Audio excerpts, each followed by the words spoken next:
बनारस में एक छोटा सा जंगल था। उस जंगल में बबली कबूतरी और उसका बेटा काला कौवा रहता था। काला कौवा विदेश में नौकरी करता था। एक दिन बबली कबूतरी अपनी नौकरानी से कहती है, अरे टूनी, कल मेरा बेटा बंटी विदेश से आ रहा है। ऐसा करना, तू कल सुबह थोड़ा जल्दी आ जाना, घर की साफ सफाई कर देना। मेरे बेटे को गंदगी बिल्कुल भी पसंद नहीं। मालकिन, मैं कुछ दिनों के लिए मायके जा रही हूँ। आप कहें तो मैं अपनी बेटी टाइनी को भेज दूँ।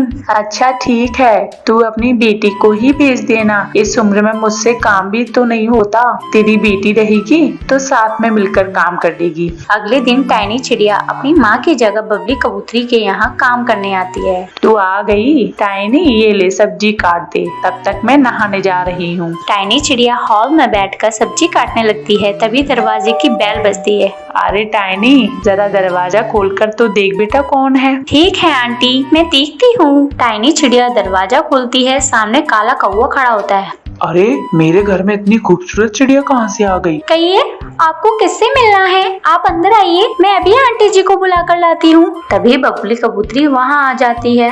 अरे बेटा, तू आ गया, लेकिन तेरी फ्लाइट तो दोपहर में आने वाली थी। वो सब छोड़िए ना, पहले ये बताइए ये खूबसूरत चिड़िया कौन है? बेटा, ये टाइनी है, अपने यहाँ काम करने वाली बाई है ना, उसी की बेटी है। टाइनी, जा जाकर मेरे बेटे के लिए ठंडा पानी लेकर आ और फिर भोजन बनाने में जुट जा। अभी आ रही हूँ। आंटी जी, आपको आने की कोई जरूरत नहीं। आप बैठकर अपने बेटे से बातें करिए, मैं अकेले ही भोजन बना लूंगी। मुझे भोजन बनाना आता है। इतना कहकर टाइनी किचन में चली जाती है और सारा भोजन अकेले ही तैयार करती है। जब काला कौवा भोजन करता है, वाह मम्मी, ये भोजन तो बहुत ही स्वादिष्ट है। मन करता है भोजन बनाने वाले का हाथ चूम लूं।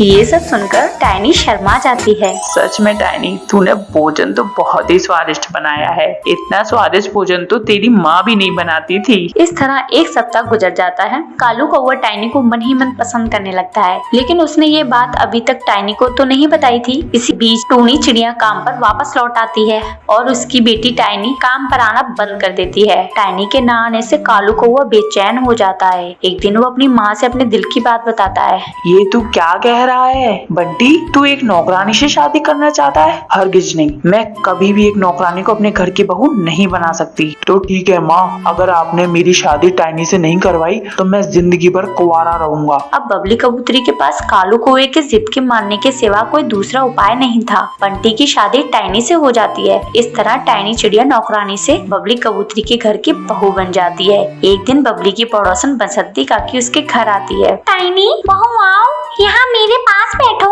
लेकिन टाइनी नीचे बैठ जाती है। अरे ये क्या बहू, तुम सोफे पर बैठो, नीचे क्यों बैठ गई? अब तुम इस घर की नौकरानी नहीं बहू हो। बबली, मुझे लगता है तेरी नौकरानी बहू तो बन गई, लेकिन अपनी औकात नहीं भूली। तेरी तो किस्मत ही फूट गई, जो एक नौकरानी को तेरे बेटे ने अपने घर की बहुरानी बना दिया। अब तुझे जिंदगी भर इस गंवार को झेलना पड़ेगा। ये तुम कैसी बातें कर रही हो सुंदरी बहन? मेरी बहू अभी नहीं है, धीरे धीरे तौर तरीके सीख जाएगी। कुछ ही दिनों में टाइनी चिड़िया अपने ससुराल के सारे तौर तरीके सीख जाती है और फिर सभी खुशी खुशी रहने लगते हैं।